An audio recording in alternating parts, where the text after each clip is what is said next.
देखो अजय, जो आप मुझसे करने को कह रहे हैं वह मैं हरगिज नहीं करूंगी, चाहे जो हो जाए। सिया ने स्पष्ट शब्दों में अपने पति अजय से कहा। लेकिन बहू, इसमें गलत क्या है?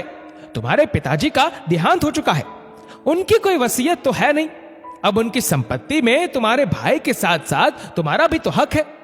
वही हक हम तुमसे मांगने को कह रहे हैं। सिया की सांस ने बातों को चाशनी में डुबाकर बोला। पर यह सही बात उसकी मोटी बुद्धि में घुसे तब ना। अजय गुस्से में बोला।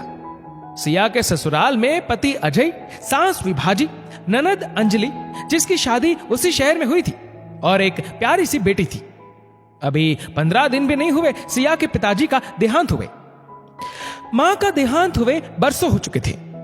अब मायके में बस छोटा भाई नवीन और नई नवेली भाभी रागिनी थे। सिया के पिता ने अपनी हैसियत अनुसार दहेज में काफी कुछ दिया था।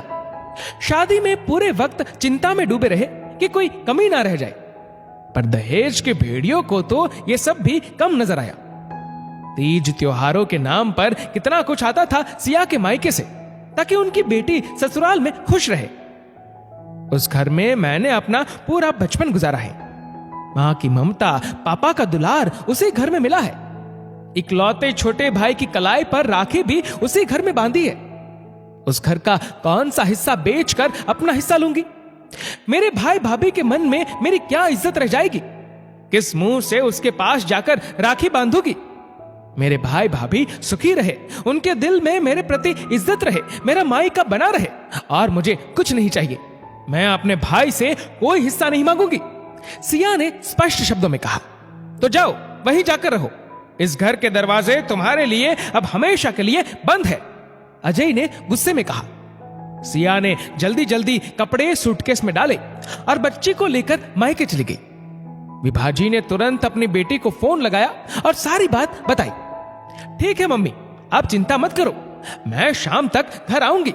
फिर हम सब मिलकर भाभी के मायके जाकर उनकी खबर लेते हैं, ननद अंजलि ने कहा। शाम को अंजलि एक बड़ा सा सूटकेस लेकर मायके आती है। गुस्से में माथा पकड़कर सोफे पे बैठ जाती है। क्या हुआ बेटी, तुम्हारे ससुराल वालों ने कुछ कहा क्या? मेरे पति और मेरी सासू मां कह रहे थे कि तुम्हारी मां जीवित है, तो उनके जीते जी वसीयत में अपना नाम भी दर्ज करा लो। जो मकान पिताजी मां के नाम छोड़ गए हैं, उसमें अपना हिस्सा भी लिखवा लो। नहीं तो मां के गुजरने के बाद भाई बहन के बीच मकान को लेकर समस्या खड़ी हो जाएगी, अंजलि ने कहा। इसमें समस्या की क्या बात है? मां बाप के बाद घर पर बेटे का ही हक रहता है। आखिर मां का ध्यान मैं ही तो रख रहा हूं, अजय ने कहा। एक मकान को लेकर मेरे बेटा बेटी इस तरह लड़ रहे हैं, इससे तो अच्छा होता मेरे पति ने मकान बनवाया ही नहीं होता। विभाजी सोचने लगी। तेरे ससुराल वाले भी कितने लालची है। तेरी शादी में भी तो कितना दान दहेज दिया था। हर तीज त्योहार पर इतना कुछ देते हैं, वह अलग। मकान पर तो सिर्फ मेरा ही हक रहेगा, अजय ने दृढ़ता के साथ कहा। अंजलि के चेहरे पर हल्की सी मुस्कुराहट आ गई। भैया, मेरे ससुराल वाले न लालची है और ना ही उन्होंने मुझे कुछ लेने आपके पास भेजा है। जिस व्यवहार के लिए आप मेरे ससुराल वालों को भला बुरा कह रहे हैं, वही व्यवहार आप लोग खुद भाभी के साथ कर रहे हैं। ऐसे तो आप लोग भाभी का उनके भाई के साथ संबंध खराब करवा मायका छुड़वा दोगे, अंजलि ने सपाट लहजे में कहा। हमने बहुत गलत किया सिया के साथ, तुमने मेरी आंखें खोल दी। अब मैं 1 मिनट की भी देरी किए बगैर अपनी पत्नी को लेने उसके मायके जाता हूं, अजय ने कहा। रुक बेटा, मैं भी चलती हूं तेरे साथ, मुझे भी अपनी बहू से माफी मांगनी है, विभाजी बोली। रिश्तों को निभाने के लिए प्रेम और भरोसे की जरूरत होती है। पैसों को रिश्तों के बीच दरार ना बनने दे।